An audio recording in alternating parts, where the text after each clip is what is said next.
Yesu nashimye, ndabaramukije mu izina rya Yesu. Reka dusome ijambo ry'Imana mu gitabo cya Yobu, ibice 28 ku murongo wa 20, turasoma na 21, 23 na 28. Haranditswe ngo 20, haranditswe ngo none se ubwenge bukomoka he? Akabazo no kumenya Imana kuba hehe? Akandi kabazo 21, haranditswe ngo kuko bihishwa amaso y'abazima bose, bukihisha n'inyoni zo mu kirere. Ubwo ni ubwenge. 23 bakandika ngo Imana ni izi nzira yabwo. 28, maze bwira umuntu iti dore kubaha Uwiteka nibwo bwenge, kandi kuva mu byaha niko kujijuka. Imana itugirire neza. Shimira Imana ko yaduhaye ubusobanuro bw'ubwenge kandi itwereka inzira nyazo dukwiriye gucamo. Iyo dusomye ibyanditswe byera nk'uko tubibonye, Yobu yatangiye yibaza ngo mbese ubwenge bukomoka no kumenya Imana bibahe? Imana itugirire neza. Hari nawe uyu munsi urabyibaza ukibwira ngo mbese ndi umunyabwenge cyangwa si ndi umunyabwenge. Abantu benshi baranabyitiranya, bakibwira ko kuba bareze amashuri menshi byabahinduye abanyabwenge, bakibwira ko kuba bakora ahantu runaka ubwo ari abanyabwenge.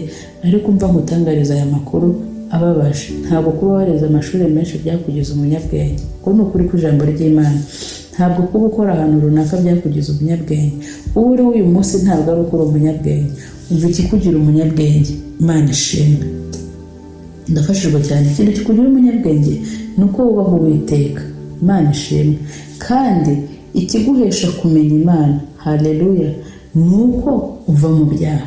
Mwene da, iki gitondo cyangwa se uyu munsi ndakwifuriza kuva mu byaha, ndakwifuriza kureka ibyaha uyu munsi, ukemera kumenya Imana, ukemera ubwenge, ukubaha Uwiteka, kuko kubaha Uwiteka ari bwo bwenge. Imana ishimwe. Kumenya Imana ntabwo uba wibeshye, kandi niyo wemeye ukayikurikira ntabwo uba ugize amahitamo mabi, niyo mahitamo meza uba ugize. Kubera ko uyu munsi abantu badafite Imana, abantu batubaha Imana babayeho ubuzima bubi. Ahari ushobora kubabona bari mu modoka nziza, ushobora kubabona bagiye mu tubyiniro, ushobora kubabona bafite amatelefone ahenze ukavuga ngo babayeho neza. Oya, ntabwo babayeho neza, kubera ko ibintu byahishwe twe twarabihishuriwe.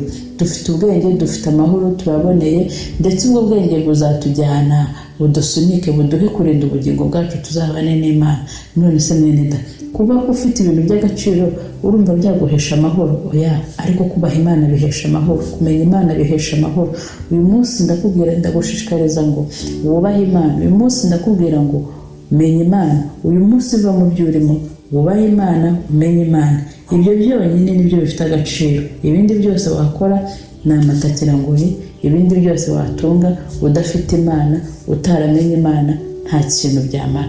Igifite agaciro rero ni uko wubaha Imana, ukamenya Imana, ukava mu byaha urimo. Ndakwifuriza kumenya Imana, ndakwifuriza kuva mu byaha. Ahari uri kumva ijwi riguhamagara rikubwira ngo ngwino, wikomeza kuvuga ngo nzajyayo ejo. Oya, birashoboka ko ejo atari ahawe, uyu munsi ni wo wawe.